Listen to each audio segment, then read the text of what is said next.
queridos, Atos dos Apóstolos, capítulo de número 1. Glória a Deus. Essa água é de hoje? É bom perguntar porque está tendo culto todo dia, às vezes fica de um culto para o outro. Quando está tendo culto assim direto, eu gosto de perguntar, porque às vezes fica, né? São perguntas que não custam nada fazer, né, gente? Atos capítulo 1, ele não falou.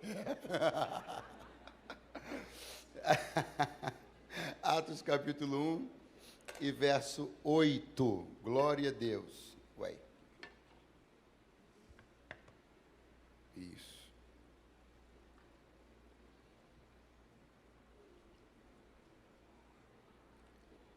É um versículo muito conhecido e eu vou ler primeiro sozinho, depois convido para que todos nós possamos lê-lo juntos. Está escrito: mas recebereis a virtude do Espírito Santo, que há de vir sobre vós, e ser-me-eis testemunhas, tanto em Jerusalém como em toda a Judéia e Samaria, e até aos confins da terra. Todos juntos, bem forte, bem bonito no 3, 1, 2 e 3. Mas recebereis a virtude do Espírito Santo, que há de vir sobre vós, e ser-me-eis testemunhas, tanto em Jerusalém, como em toda a Judéia e Samaria, e até aos confins da terra. Quantos dizem amém? Amém. Eu quero caminhar junto com vocês, na mesma fé, no mesmo espírito, no mesmo propósito, no mesmo coração, no mesmo sentimento. Nós estamos numa semana de avivamento e faz total sentido que aquilo que sai deste púlpito possa ir de encontro a esse desejo que há no coração desta igreja, de viver isso, de mergulhar nisso, e eu creio que assim será, porque este é um prazer do Espírito Santo. Esta é uma promessa feita pelo Senhor, uma promessa que está acessível a todo aquele que crê. Eu creio que nós viveremos tempos de grande avivamento. Quantos me acompanham nesta fé, se expressem de alguma maneira bem pouco silenciosa, bem pouco. Eu acho que, dentre as profecias, as promessas de avivamento, maiores, mais importantes, falando do Novo Testamento, figuram esta aqui que nós lemos, saída da boca de Jesus, e uma outra saída também de sua boca. Em sua boca, por sua boca, ele também disse, no Evangelho segundo Lucas, o capítulo 24, verso 49, ele diz: ficai em Jerusalém, até que do alto sejais revestidos de poder. Por favor, repita após mim: ficai em Jerusalém, até que do alto sejais revestidos de poder. Eu quero observar com você, inicialmente, essas duas palavras, essas duas promessas de Jesus, para que você compreenda como elas harmonicamente conversam, se complementam, se encaixam, tremendamente, como toda a palavra de Deus sempre é. As duas promessas, elas têm uma palavra em comum, mas, embora seja a mesma palavra, em cada uma das promessas, elas obedecem a um sentido, propõem um sentido diferente. Eu estou falando da palavra até. Em Lucas, Jesus diz assim: ficai em Jerusalém até que do alto sejais revestidos de poder. Você percebe claramente que esse até, ele está se referindo a tempo. Então, ficai em Jerusalém até que do alto sejais revestidos de poder. Então, vocês não devem exceder na permanência em Jerusalém, como também não devem sair precipitadamente de Jerusalém. Então, Jesus está estabelecendo um ponto, no tempo, um lugar no tempo. E a recomendação de Jesus é: obedeçam esse lugar no tempo, obedeçam o que eu estou apontando no tempo. Não façam nada antes, não tardem em ficar depois.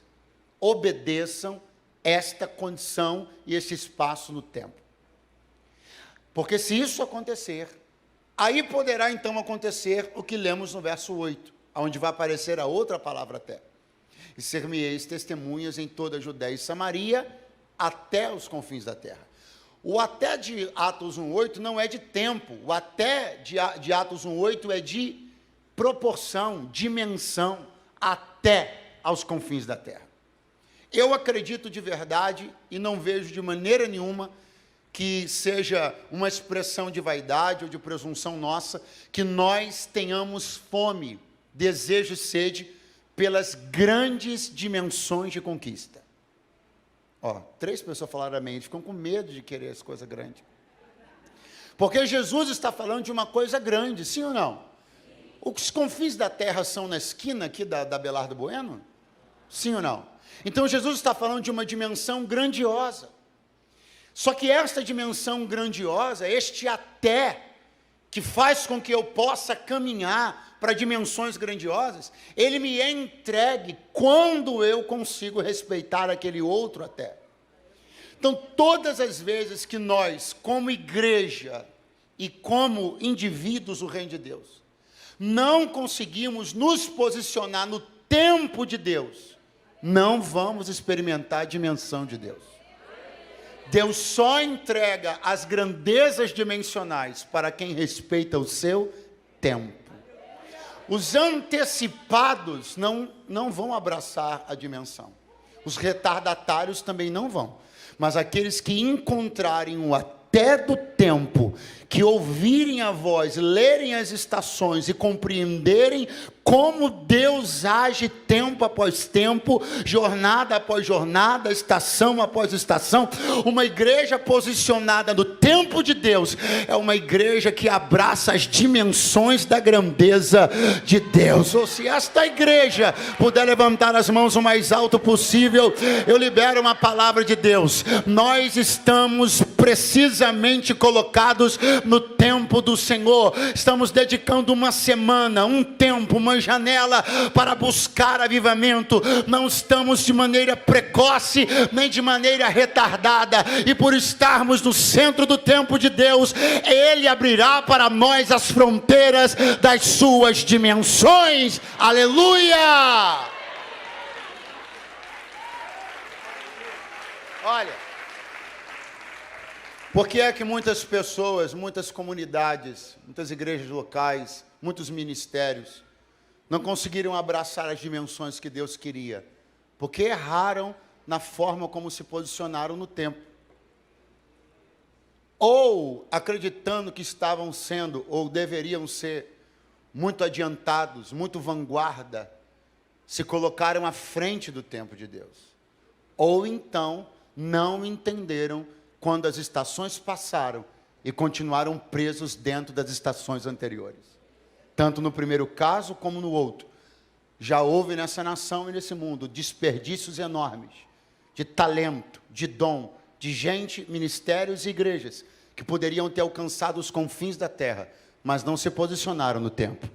E eu profetizo que não é isto que vai acontecer em nós, nem entre nós. Nós vamos enxergar o tempo e o Senhor nos dará as dimensões da sua grandeza. Quantos dizem amém, por favor? Então, dito isso, compreendido isso, esta promessa de Jesus no verso 8, não podemos ignorar um detalhe que eu só vou chamar de detalhe, nem sei por quê, porque de detalhe não tem nada, detalhe a pequena, o que é. Há algo aqui que não pode ser ignorado, algo que, pelo contrário, precisa ser considerado com muito carinho, muita atenção, porque ignorar isso aqui é perder como esta promessa está sendo colocada, em que sentido ela se apresenta, como Jesus a expõe. Talvez se eu fosse falar rapidamente com alguém e dissesse, veja lá o que Jesus falou em Atos 1,8, aí eu poderia até ajudar a lembrar aquele versículo da virtude, aí alguém diria, recebereis virtude do Espírito Santo que há de vir sobre vós, mas estaria ocultando uma palavra, que o versículo que consta, onde consta a promessa de Jesus, ele não começa com recebereis, ele começa com mas. Começa como? Então não é recebereis a virtude, é mas recebereis a virtude. Aí aqui não precisa ser nenhum gênio da língua portuguesa para saber que se existe essa palavra mais, há um elo de ligação com coisas que estão apresentadas anteriormente. Esse mas não poderia estar lá se o que Jesus vai dizer não tivesse uma ligação com coisas que ele acabou de falar ou ouvir. Então nós precisamos avaliar cuidadosamente, não é nada difícil, é muito simples. Avaliar cuidadosamente o contexto que levou Jesus a começar essa promessa de avivamento dizendo, mas. Por que Jesus usou a palavra mas? Ele poderia ter usado a palavra todavia, porém, entretanto. Por que uma palavra como essas? Por quê? Atente bem, quem me ouve, diga amém, por favor. Então, olhe para cá. Jesus estava no final dos seus 40 dias, no ministério pós-ressurreição. 40 dias onde ele ainda esteve na terra, falando com muitas pessoas, dando instruções finais, depois de ter ressuscitado. Ok. Então, esse momento está no final, e agora os discípulos estão acreditando que vão fazer a pergunta de $1 milhão. Estão acreditando que vão fazer a grande pergunta. A grande pergunta. Jesus vinha falando sobre tempos, Jesus vinha falando sobre coisas grandiosas, sobre verdades eternas, sobre situações muito poderosas a respeito do reino de Deus. E de repente, em meio a esta exposição grandiosa a respeito do reino, os discípulos elaboram uma pergunta que, repito, eles acreditavam ser uma super pergunta. A pergunta é, Senhor, neste tempo, o tempo que o Senhor está falando aí, que o Senhor está anunciando, que o Senhor está falando as coisas que vão acontecer, neste tempo, restaurarás tu o reino a Israel? Repete a pergunta comigo. Neste tempo, restaurarás tu o reino a Israel? A grande maioria de vocês sabe aqui que havia uma inquietação muito grande na parte dos judeus no dia de Jesus, e que acreditava-se, portanto, a grandiosíssima maioria deles, que o advento do Messias traria consigo uma libertação política do Império Romano. Eles não queriam mais ser vassalos, queriam retomar aquela condição perdida desde os cativeiros sofridos, que nunca mais foi retomada e nunca mais voltaria a ser retomada, salvo agora até a década de 40. Então nós estamos falando sobre uma inquietação, uma pergunta daquelas que fica borbulhando, fervendo dentro de nós, que tem uma hora que a gente não aguenta e faz. Eu não posso dizer que isso aqui é uma coisa qualquer, porque quem sou eu para arbitrar sobre isso? Eles acreditavam ser. Era uma questão inquietante para eles. Atente, nós estamos construindo um pensamento. É uma situação aflitiva, inquietante. Eu tenho as minhas, você tem as suas? Aqueles pontos de interrogação que ficam piscando em vermelho na nossa cabeça. As coisas que a gente gostaria de entender. As coisas que a gente gostaria de saber se vão ou não acontecer. Aquela porta vai abrir, aquela promoção vai sair, eu vou ser curado dessa enfermidade, o fulano vai ser salvo, eu vou ser promovido, eu vou mudar, eu vou fazer um intercâmbio no exterior. Ou seja, questões que afetam a nossa vida e as nossas relações, as relações ao nosso redor, e a gente está diante daquele que tem as respostas todas. Então, é a chance de ouro. Vamos perguntar logo. A bola está quicando. Vamos perguntar. Aí eles vão, prepara tudo e pergunta, Senhor, nesse tempo, tu restaurarás o reino a Israel? Aí Jesus diz assim, não cabe a vocês saber a respeito destas coisas, mas...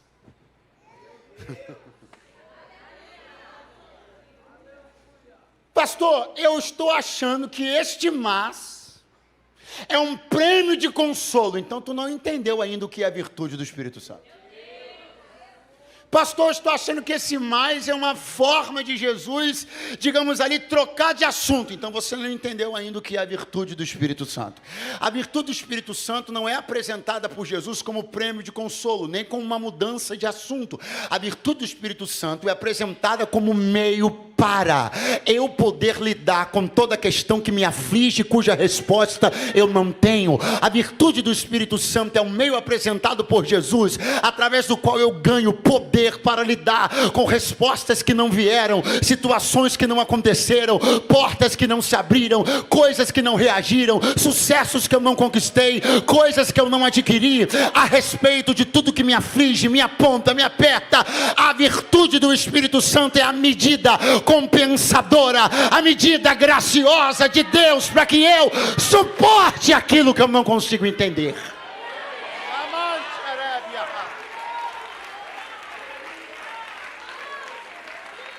Você não está aqui buscando uma coisa qualquer.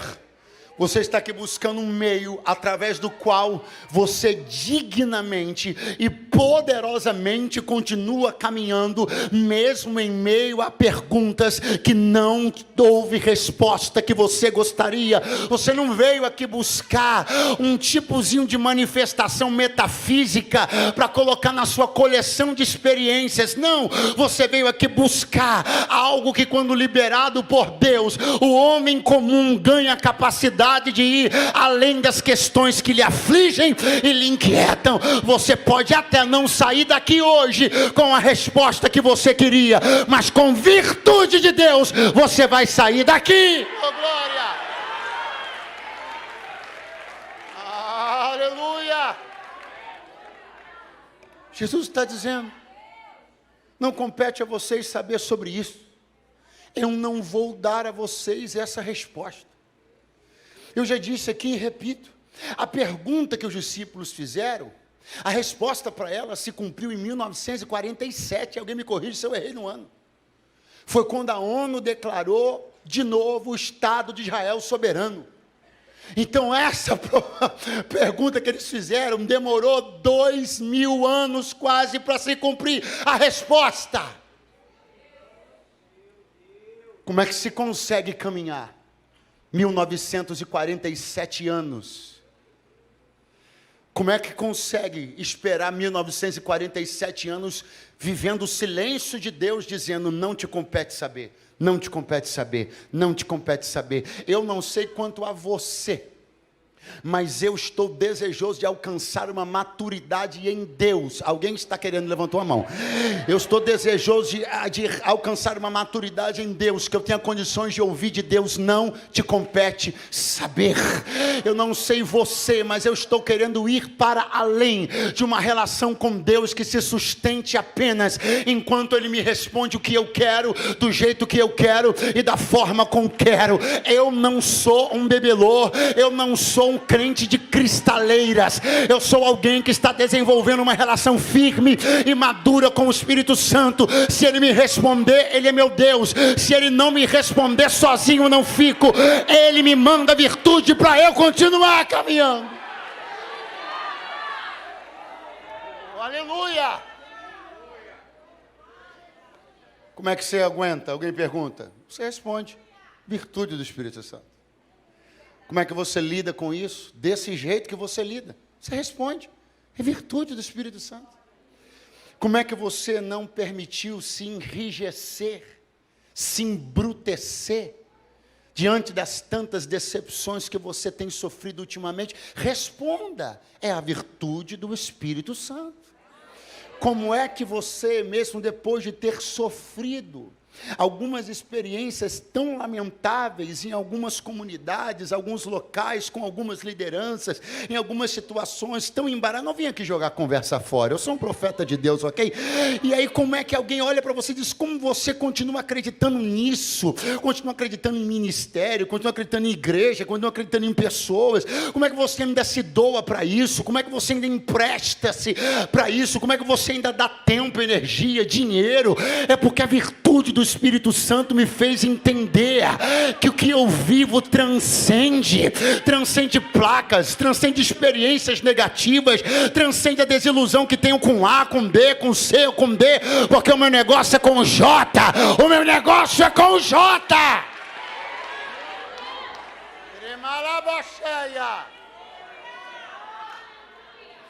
Vocês vão receber a virtude do Espírito Santo. ela vai vir sobre vocês. Vocês não vão receber meu quebra-galho. Vocês vão receber a coisa mais preciosa que verte, que flui da pessoa do Espírito, sua virtude. Vocês não vão receber o que criança recebe quando quer uma coisa, e vai lá dar um doce na mão dele. Não, não. Vocês não vão receber um cala-boca. Oh, aleluia. Vocês não vão receber uma mordaça para ficar quietinho, um docinho para colocar na boca. Vocês não são crianças. Vocês vão receber algo que só pode ser liberado pelo Santo Espírito da promessa. Rema e Tcheria. Então veja, nós estamos numa promessa. Estamos enxergando uma promessa. No versículo 8 do capítulo 1. O que é que nós estamos enxergando? Uma promessa. E ela está no versículo 8 do capítulo. Tá bom. Quando o pastor, ela vai se cumprir? No versículo 1 do capítulo 2. É aquele que você conhece, cumprindo-se o dia de Pentecostes. Estavam todos reunidos no mesmo lugar. Ok, então nós temos promessa no verso 8 do capítulo 1. Temos cumprimento no verso 1 do capítulo 2. Então, eu estou te apresentando dois polos. Promessa e cumprimento. Só que você sabe que não se conta uma história apenas por seus polos. Na verdade, alguém até pode, para economizar narrativa, apenas contar os dois polos de uma história. Como começou, como terminou. Como foi a promessa, como foi o cumprimento. Mas todos nós aqui que fazemos uma jornada da promessa ao cumprimento, sabemos que existe um meio. O meio, ele define muita coisa. É por conta do que acontece no meio que muitas pessoas não chegarão ao. O meio pode comprometer o alvo, o meio pode transtornar a jornada, o meio pode corromper, pode denegrir o caminho. O meio é coisa seríssima. Você tem uma promessa de Deus? Alguém além de mim tem uma promessa de Deus? Alguém já está colocando os olhos e crendo que vai chegar no cumprimento desta promessa? Então olhe para o seu vizinho e diga, só cuidar do meio. Pastor, esse meio é o quê? É o que me compete. Esse meio é o quê? É o que Deus espera de mim. Esse meio são coisas, decisões, ações, reações, que eu vou precisar ter muito cuidado quando for tomar, a fim de que eu não comprometa aquele lugar lá que eu estou objetivando chegar. O lugar onde as promessas se cumprem. Pastor, mas pelo amor de Deus, o senhor está falando do quê? Eu estou falando de uma coisa que está no meio e que eu quero dizer a todos vocês aqui. Que eu enxergo pelo Espírito, que se nós não tivermos capacidade, resiliência, força, para passar por esse meio, nós não vamos chegar lá em Atos 2. E o que é que tem? Uma reunião. Avisa para uns 3 próximos de você, diga, no meio tem uma reunião.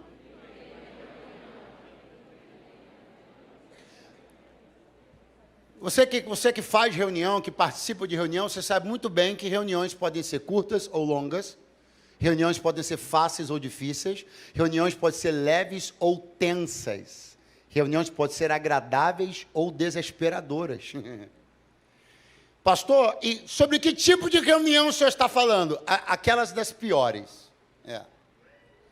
Porque não faria sentido que eu apresentasse para você a necessidade de algumas reuniões como uma peça tão chave, se não fossem reuniões difíceis.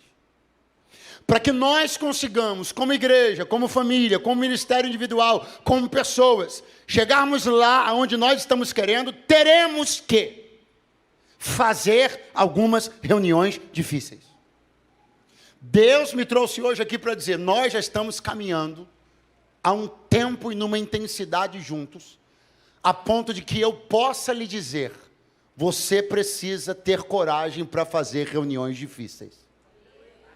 Não faz o menor sentido que alguém que queira chegar onde você diz querer chegar, seja tão omisso com reuniões difíceis. No mínimo é uma incoerência que alguém que pretende viver o que você diz pretender viver, seja tão relapso com o agendamento de algumas reuniões difíceis. O que eu vim aqui dizer, e não espero grandes manifestações efusivas agora, e não há problema que já passei dessa fase, onde isso me embaraçava, aleluia. O que eu venho de Deus aqui dizer é que, para isso que eu e você estamos querendo viver e chegar, nós vamos ter que ter peito, raça, para nos colocar de pé e fazer algumas reuniões difíceis. Reuniões difíceis sempre estão no caminho de jornadas extraordinárias.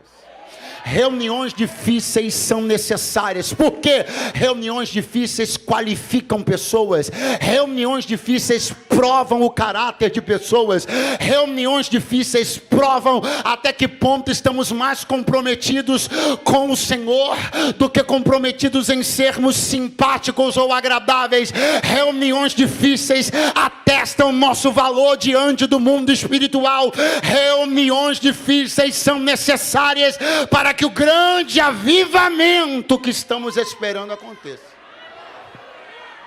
Porque não são nas reuniões fáceis, são nas reuniões difíceis que as arestas são aparadas. São nas reuniões difíceis que as brechas são fechadas. São nas reuniões difíceis que os assuntos delicados são tratados. São nas reuniões difíceis. Algumas pessoas estão estagnadas na jornada a Atos 2, porque não conseguem passar pelo verso 15. Pastor, mas o que você está falando mesmo, que eu já nem sei? Eu estou falando sobre uma reunião onde Pedro vai se colocar de pé, para tratar de um assunto delicadíssimo, falar sobre um drama que envolveu um dos apóstolos, 3 anos e meio caminhando todo dia junto, dormindo junto, acordando junto, tomando café da manhã junto, e esse camarada me vende Jesus por 30 moedas. Agora já ele achou isso muito pouco e arrancou a própria vida, se rasgou todo num penhasco. E Pedro vai ter que levantar para essa igreja que vai receber avivamento no capítulo 2 e falar de entranhas derramadas, falar de gente que se suicida, falar de gente que vende. Pastor, mas o clima vai pesar? Vai, mas daqui a pouco vai ficar leve, porque reuniões difíceis são um gesto de maturidade.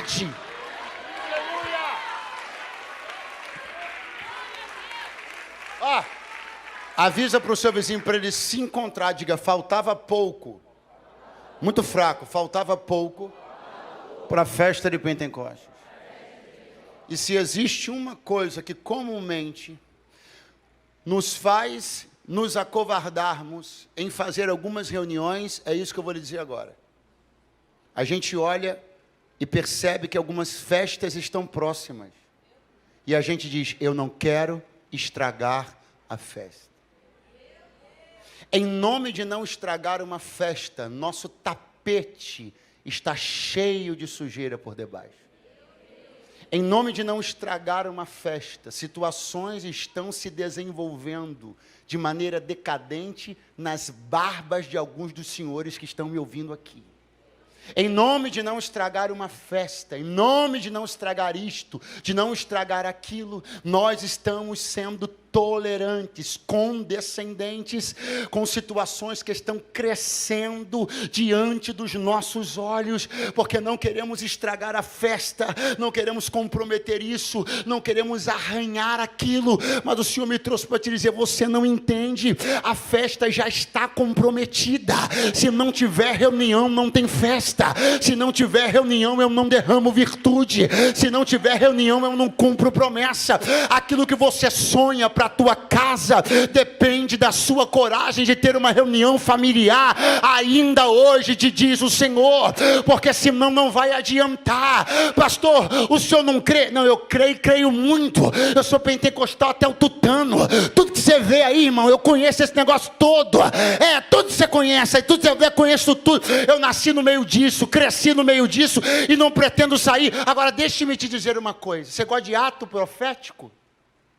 Tem que gostar de reunião também.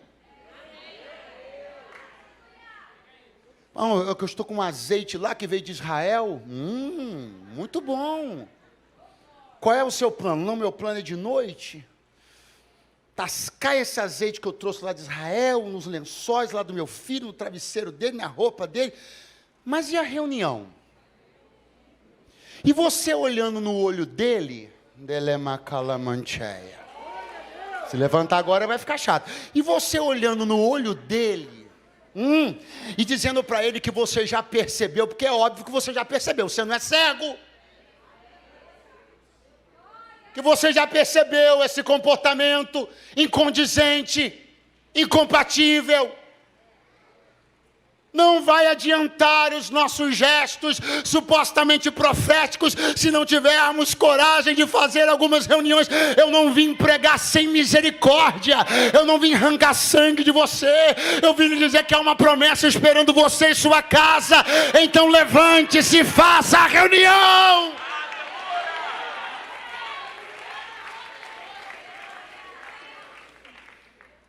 É só porque eu creio muito naquilo que você está caminhando na direção.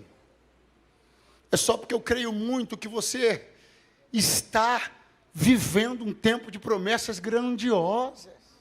É só por isso que eu estou passando por esse difícil momento de estar aqui com riscos de perder a atenção, o carinho de alguns, mas não negar a mensagem que Deus me entregou. Faça a reunião.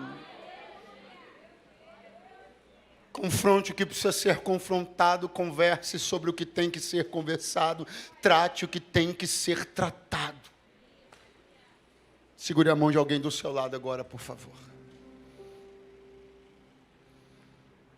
Ajuda ele a acordar um pouquinho, que esse calor está baixando a pressão dele, eu estou sentindo. Dá uma chacoalhada nele, chacoalha ele. E diga para ele, tem uma reunião esperando você. Adiá-lo não vai resolver as coisas. Adiá-lo não vai melhorar a situação. Levante-se e seja sobre entranhas derramadas, seja sobre moedas de um preço de venda.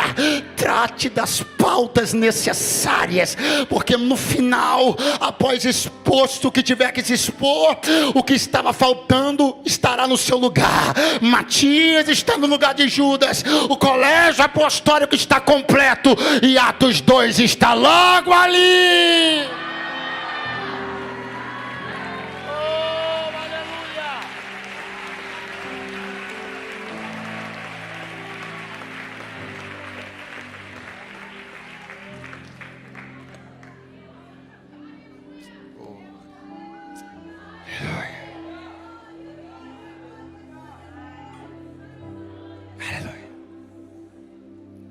Pastor, estamos indo para onde?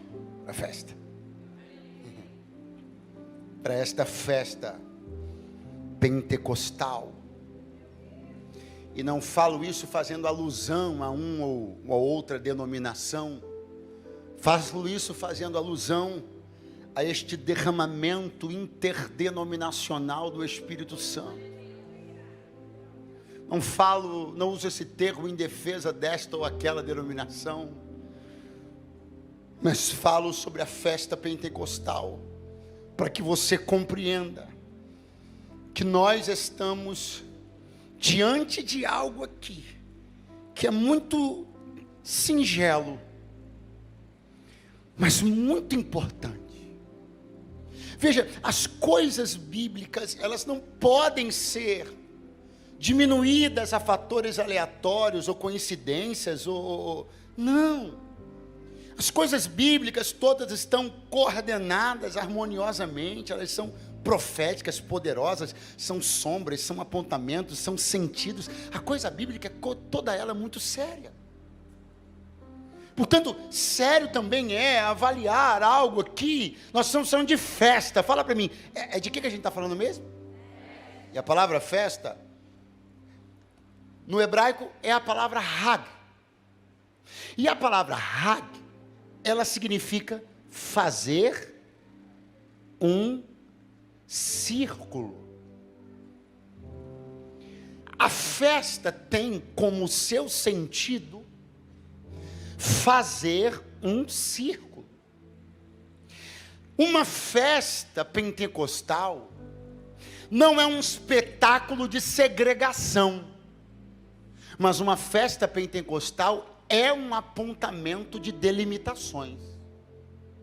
Uma festa pentecostal não é um espetáculo de sectarismo. Mas numa festa pentecostal, o chão está claramente riscado. E claramente estão posicionados os que escolheram ficar do lado de... E os que escolheram ficar do lado de... E eu acho que você já sabe qual é a pergunta que eu vou te fazer. De que lado você escolhe ficar? Pergunte para umas 3 pessoas, de que lado deste círculo festivo você decide ficar? Pastor, eu vou ficar bem aqui. Aonde? Aqui do lado de fora do círculo. E vou assumir uma postura que eu acho que é muito necessária. Qual? A de crítico, a de censor. Eu vou ficar aqui observando e medindo e determinando possíveis excessos, situações que são desequilíbrios. E eu vou ficar aqui julgando uns, apontando outros. Eu acho que você poderia estar do lado de dentro do que assumir essa posição tão desagradável do lado de fora.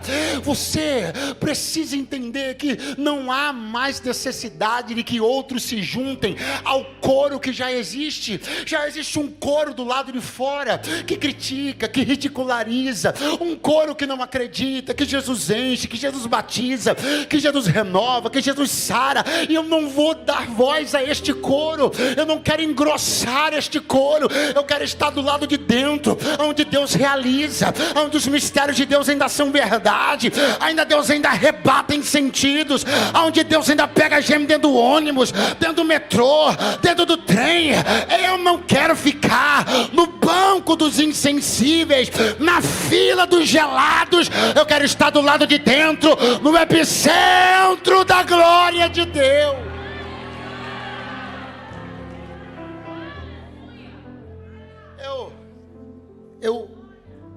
Eu consigo lidar.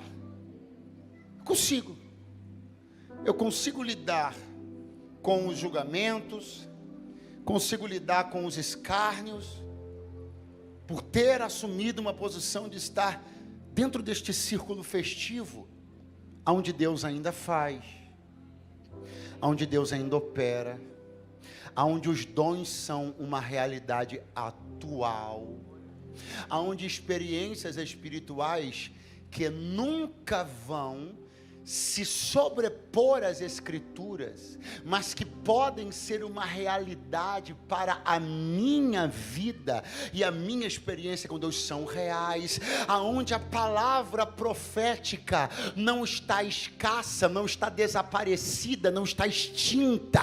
Pelo contrário, porque Paulo recomendou: não extingais o espírito. Então eu estou colocando lenha nesse fogo. Eu estou acreditando que o Senhor tem ainda coisas a dizer, que o Senhor ainda tem palavras a entregar.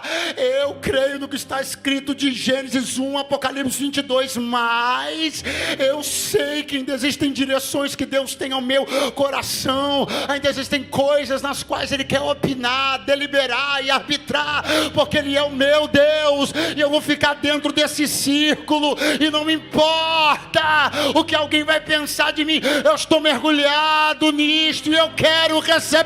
Estou aqui para isto.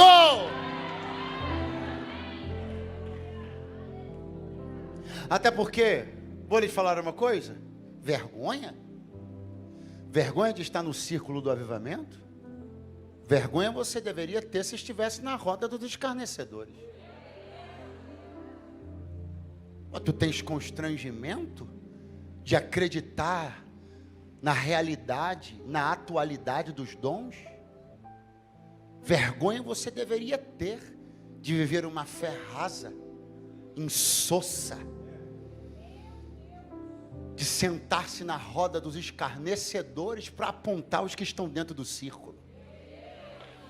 sentar-se na roda dos intelectuais escarnecedores, teólogos escarnecedores, céticos escarnecedores, cessacionistas escarnecedores, para apontar os que estão no círculo. Se você tem tomado voluntário ou involuntariamente lugar nestas rodas, receba o convite gentil do Espírito Santo, levante-se daí e vá para o círculo onde Jesus ainda faz milagre, ainda cura, ainda salva, ainda batiza com o Espírito Santo. Quantos dizem amém esta noite?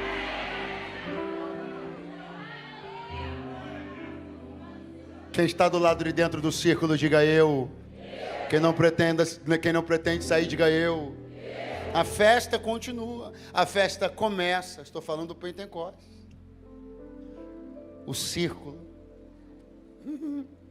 A celebração começa quando a foice é lançada. E o Pentecostes tem em seu cerimonial a apresentação de um feixe de trigo. Pentecostes é a apresentação do feixe de trigo.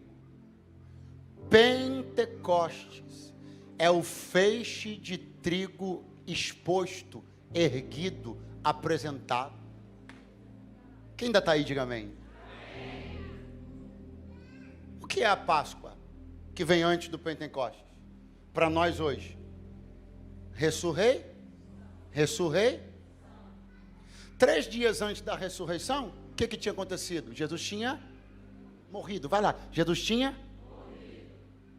Ele falou, não foi ninguém que falou, ele falou. Uma vez não entenderam necessidade de que ele se entregasse, que ele fosse morto, aí ele explicou. E não explicou de qualquer forma, explicou de uma forma bastante interessante. Ele disse: se o grão de trigo não cair no chão e morrer, então na sexta-feira o grão de trigo caiu no chão e morreu. Na sexta-feira, no domingo da Páscoa, o grão de trigo ressuscitou. E no Pentecostes, o feixe foi mostrado. Porque quem batiza é o feixe de trigo. Quem aviva é o feixe de trigo. O protagonista de Atos 2 é aquele que foi descido na terra na sexta, saiu da terra no domingo e se ergueu em poder no Pentecostes. Quem pode levantar a mão? Porque quem promove o avivamento na igreja é o dono da igreja.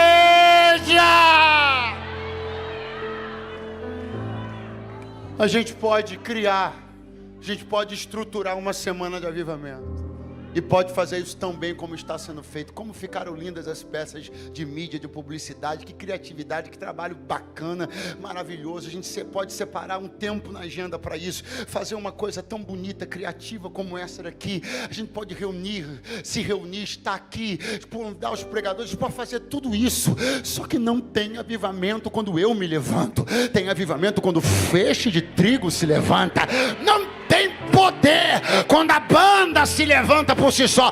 Tem poder quando o feixe de trigo se levanta. Essa reunião só está sendo o que está sendo. Não é porque eu estou de pé diante de vocês, é porque o feixe de trigo está de pé.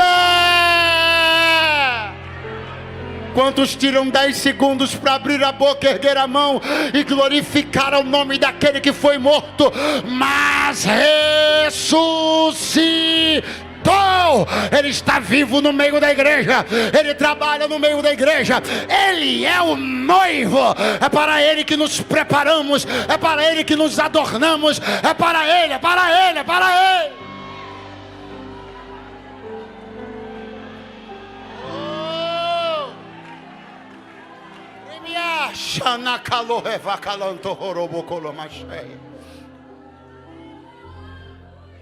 Quem está levantado hoje aqui com poder e autoridade? O feixe de trigo.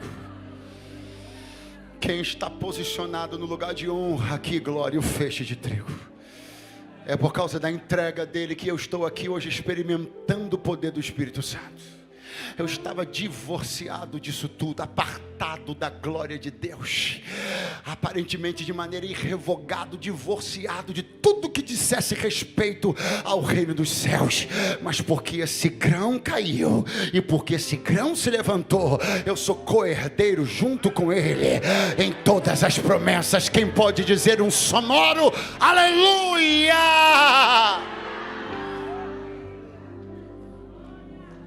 Eu entro na fase conclusiva, observando com você.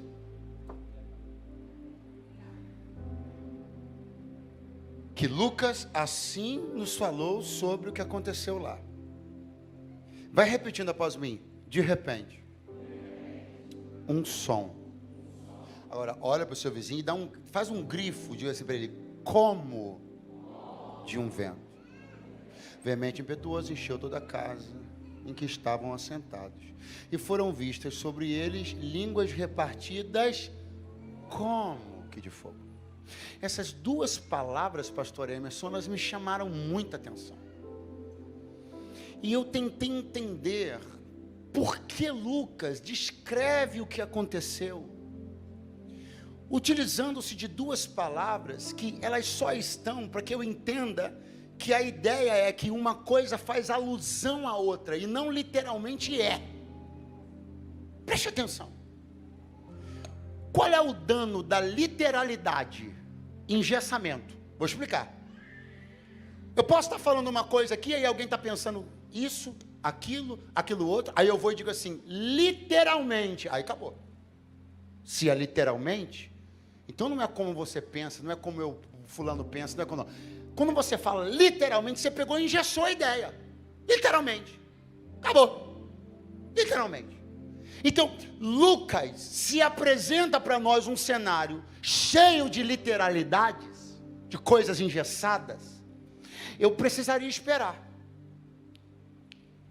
que aquelas mesmas coisas, exatamente iguais, acontecessem de novo, para que eu pudesse então me ver dentro de uma experiência de avivamento. E é exatamente por isso que Lucas disse, um som como de um vento veemente e impetuoso. Para que Lucas disse isso? Me pergunte, para quê? Para não engessar o som. Para que eu entenda que lá foi como de um vento, mas aqui pode ser como de um órgão. Para que eu entenda que lá foi como de um vento, mas aqui pode ser como de os tons de uma bateria. Lá foi como de um vento, mas aqui pode ser como a voz de alguém que está cantando.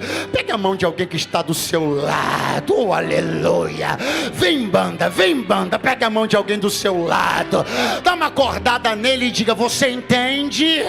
Não é necessariamente como aconteceu lá. Deus faz do jeito que Ele quer. O que importa é que Ele seja o regente. Se Ele for o regente,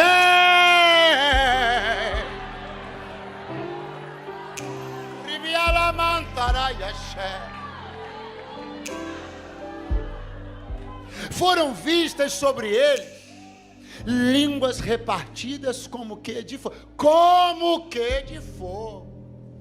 Alusão a, não há literalidade, como que de fogo. Porque senão eu estaria preso a ter que ver fogo. E aí eu pegaria a ação de Deus e engessaria ela ao fogo. Só que você sabe muito bem que tem dia que não é fogo, é lágrima. Então levante a sua mão mais alto que você puder, porque nós estamos na dispensação da liberdade do Espírito. Pode ser de vento, pode ser de pratos, pode ser de órgãos, pode ser de vocais, aleluia.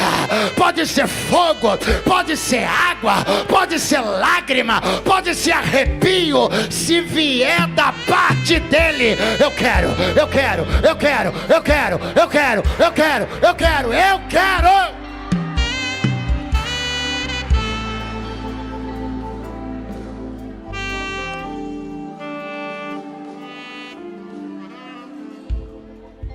Repita após mim: a virtude Horrível, vai de novo. A virtude desceu, como Jesus prometeu. Vamos avançar para olhar, e aqui eu encerro, o verso 14. Já tem língua como que de fogo, já tem som como de vento, já tem gente falando em línguas, já tem o povo do lado de fora assustado, tentando entender o que está acontecendo. Verso 14. Pedro, porém, pondo-se em pé com os 11. Eu observo 3 coisas aqui. Primeira, Pedro está se colocando de pé. Pergunte: o que ele vai fazer? Pregar a primeira mensagem pentecostal da Bíblia. Você acha isso uma grande honra, sim ou não? Você acha que Pedro está entrando para a história, sim ou não? Ele está se levantando para fazer uma coisa que você concorda comigo que todo mundo queria fazer? Mas e antes disso? E antes de se levantar para fazer uma coisa que todo mundo queria, não foi ele que se levantou para falar e fazer o que ninguém queria? Não é ele que preside a reunião para tocar no assunto das entranhas? Quem são aqueles que Deus chama como oráculo? Quem são as bocas que Deus enche? Quem são aqueles a quem Deus confia falar no seu nome, senão aqueles que tiveram coragem de fazer aquelas difíceis reuniões? Não se engane, porque as pessoas que você está vendo hoje, em posições que todo mundo queria estar, elas só foram credenciadas por Deus a estarem lá, porque um dia elas estiveram em posições que ninguém quis estar. Eu teria que acreditar num Deus injusto se eu pensasse um Deus que dá posições que todo mundo quer, para gente que se omitiu de fazer o que ninguém queria. Eu creio num Deus que concede posições invejáveis aos outros, posições que todo mundo, tem gente que venderia a roupa do corpo para estar ali, e Deus bota ali onde todo mundo quer gente que quando ele vira uma página estava onde ninguém queria.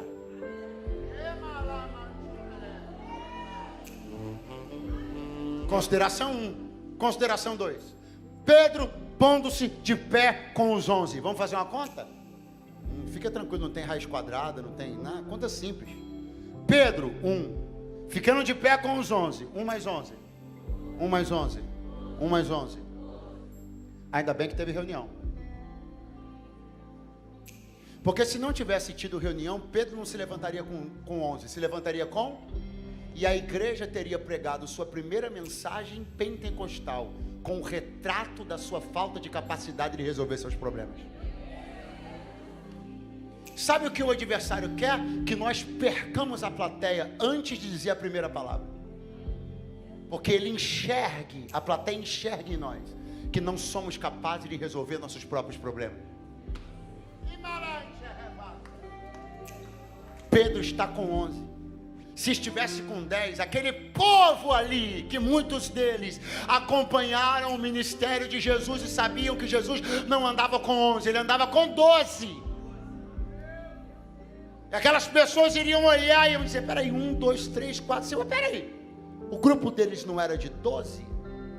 Por que tem 11 ali agora? Aí eu dizia: você não sabe o que aconteceu? Ué, mas não tiveram tempo de resolver? Não, eles resolveram subir no púlpito do jeito que estava. Resolva os seus problemas, para que sua mensagem tenha peso.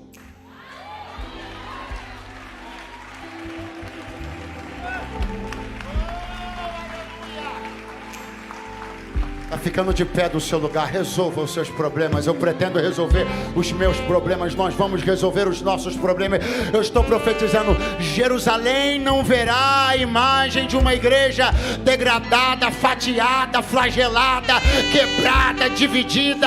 Jerusalém verá a imagem de uma igreja coesa, forte, poderosa. Esta é a igreja de Jesus. Tem alguém ainda aí?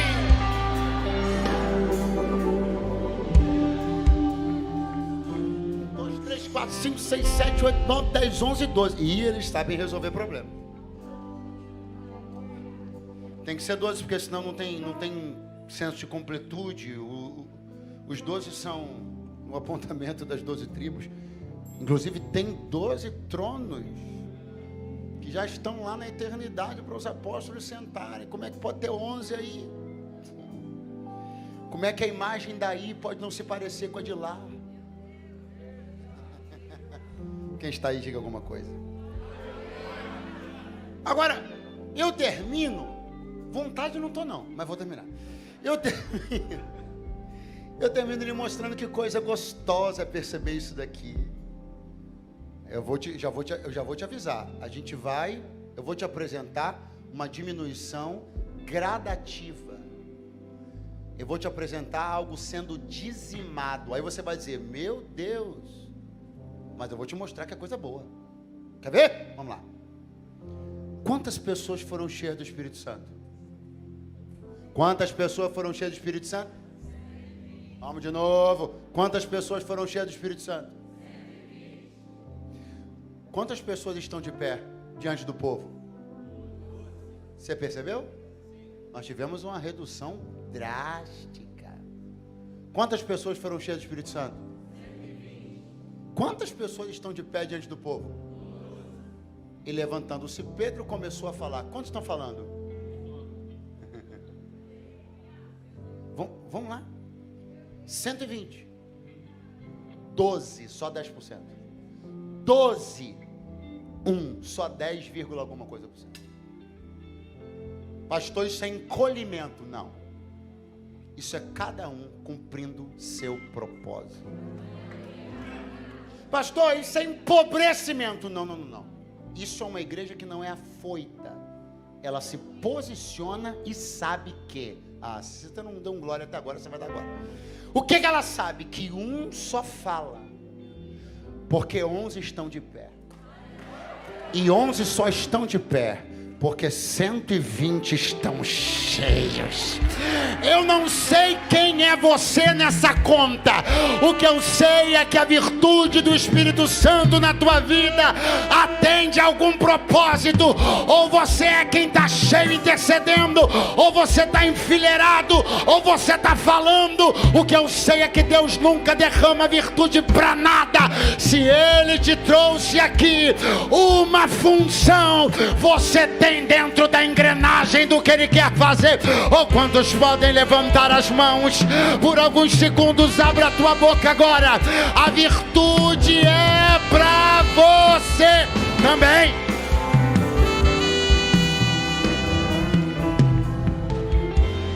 Pastor, mas eu não falo. Os 119 também não falaram. Pastor, não estou em posição de destaque. 118 também não estavam. Mas todos foram cheios do Espírito Santo. Aponta o dedinho para alguém e diga: a virtude do Espírito é para você também. É para você também. Não se exclua. É para você também. Não se coloque para fora. É para você também. É para você também. É para você também. Não é só para quem está no púlpito. Não é só para quem está tocando. É para você. Para você. Para você. Para você. Para você. Para você. Recebe aí. Recebe aí. Virtude do Espírito.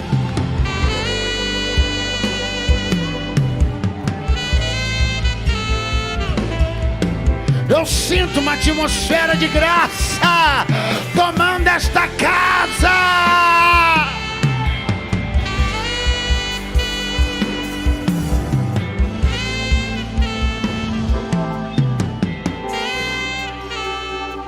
Pastor Eduardo, eu sou membro fundador dessa igreja. É para você. Pastor Eduardo, cheguei semana passada. É para você. Pastor Eduardo, eu tenho disponibilidade de tempo. Jesus é bom comigo, meu trabalho me dá liberdade. Eu sou o primeiro a chegar. É para você. Pastor, eu queria muito. Meu horário, o trânsito, não dá. Geralmente eu sou o último a chegar no culto. É para você também. É para você também. Eu não sei quais pensamentos podem ter se desenvolvido na sua mente. Eu não sei de que maneira o teu adversário tem tentado fazer com que você se sinta excluído do que Deus está fazendo, porque ele não quer você do lado de dentro do círculo, ele quer você do lado de fora. Porque em Atos 2 só tem dois tipos de plateia: ou quem prega ou quem tem que se converter. Em Atos 2 só tem dois tipos de gente: ou quem está no cenáculo ou quem está fora dele. Eu estou dentro dele, eu estou dentro dele, eu estou dentro dele.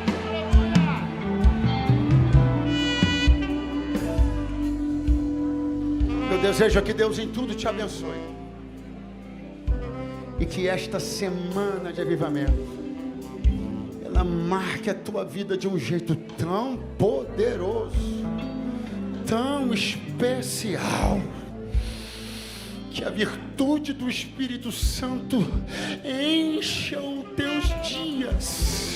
Que 2024 você viva com a virtude entremeada em cada dia desse ano. 366 dias vividos debaixo de virtude do Espírito de Deus. Eu vou contar de 1 até 3.